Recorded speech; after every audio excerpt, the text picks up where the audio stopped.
Hi everyone. We're a couple of days short now of the 50th anniversary of the murder of John F. Kennedy. In my opinion, the greatest statesman to ever live. And I've just come on here to just vocalise a few of my thoughts about Kennedy, about the assassination.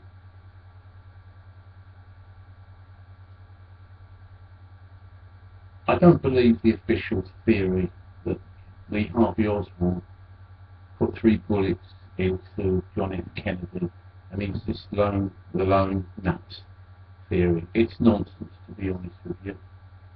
There's far too much scientific evidence that proves there were at least 2 gunmen, possibly even 3, but certainly 2. And there are witness evidence from people who were standing really close, who have stated facts contrary to what the official government line is. For example, a witness, Gene Hill. If you ever watched the Zapruder film, as Kennedy is shot, right by the side of Kennedy is a lady wearing a red coat. That's Gene Hill. And she stated many, many times in many interviews that the shot that basically blew JFK's brains out came from the front, from Kennedy's front right. In other words, from the picket fence behind the grassy knoll. And she has stated this categorically. There's no prevarication. She knows that's where the bullet came from. She was standing there. If you look at the Zapruder film, you can see the final shot where the bullet exploded as it reached his head was fired from the front.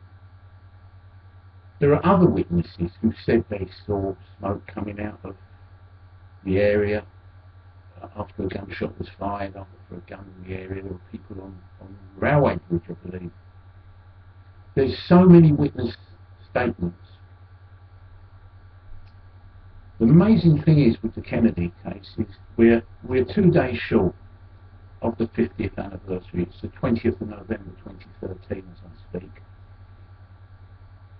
This cover-up has lasted 50 years. It's just amazing that there hasn't been a real whistleblower in all that time. It's just amazing.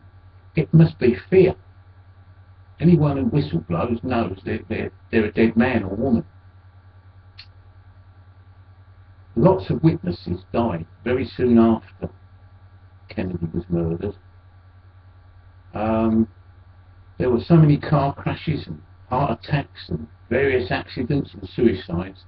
It was worked out mathematically that the odds of so many people dying in such a short space of time was something like 1,000 trillion to 1. That's 1,000 trillion to 1.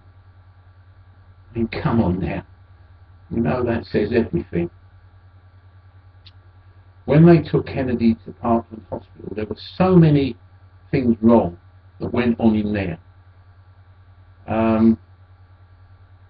Doctors and medics that saw Kennedy's wound all stated at the time, on film, it's all on record, that the bullet entered from the front and the hole at the back of his head, which was a considerable size, was an exit wound. And yet, when the final autopsy was done, the photographs show there is no massive exit wound at the back. It was all patched up. I mean, it's almost laughable if it wasn't such a serious and tragic thing. There's a massive, massive conspiracy and a massive, massive cover-up. They're 2 separate things. I mean, it's one thing to kill somebody. I mean, if you're determined, you can murder anyone, can murder anyone, really. But keeping it quiet, keeping it covered up from the world for 50 years, that's remarkable. That is absolutely amazing. Little bits of information have come out over the years, but still not the $64,000 question. Who did it? There are theories about who actually pressed the triggers on the guns, but really that's irrelevant. The thing is, who set it up, who paid for it, who arranged it.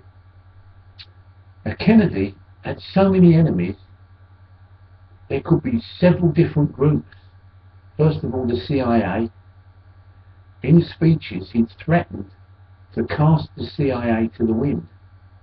He hated the CIA, and particularly for the way they secretly acted in the Bay of Pigs fiasco. I mean, they arranged it, the whole thing was a CIA-driven exercise. Until very late on, the president didn't know anything about it, they kept it secret. When they were getting slaughtered, they called Kennedy for air cover, and he refused. He didn't want to be drawn into a war with Cuba. The people involved hated him forevermore, and they actually thought of him as a traitor. They couldn't see their own actions were totally illegal and totally irresponsible. And rogue elements within the CIA, particularly right-wing political elements, hated him, and the CIA were worried that he was going to disband them. So they had a very good motive. The Mafia too had a very good motive. Once he came to power, John F. Kennedy and his brother Bobby set about the Mafia with real gusto. Lots of Mafia men were being imprisoned. There were no favours given to Mafia men, and they could see their empires crumbling around them. They were losing millions. To get rid of Kennedy would save them these millions. They had a fantastic motive. Right-wing anti-Castro Cubans were another group that, because of the Bay of Pigs fiasco, and for other reasons, they were simply really right-wing. And Kennedy was a real liberal. They hated him. The Texas oil men hated him. He was altering the depletion allowance, which would have cost them about £100 million a year. Bump off Kennedy, get that reversed, and that's exactly what did happen. It was reversed by Johnson. They didn't lose 100 million. So all these groups had really good motives for murdering Kennedy. Who did it? I think it was probably a combination of all of them.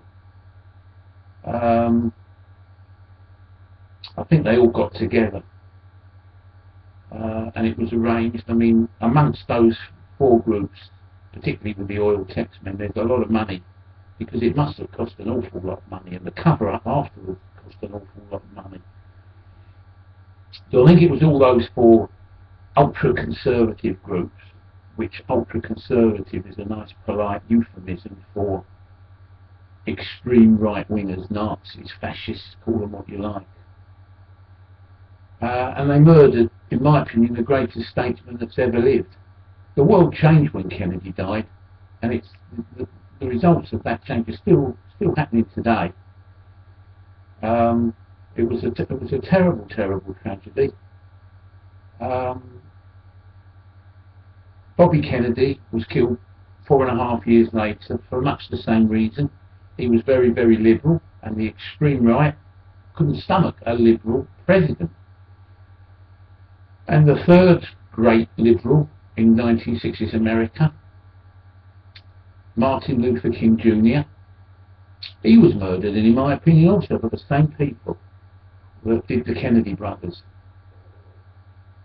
So there you go.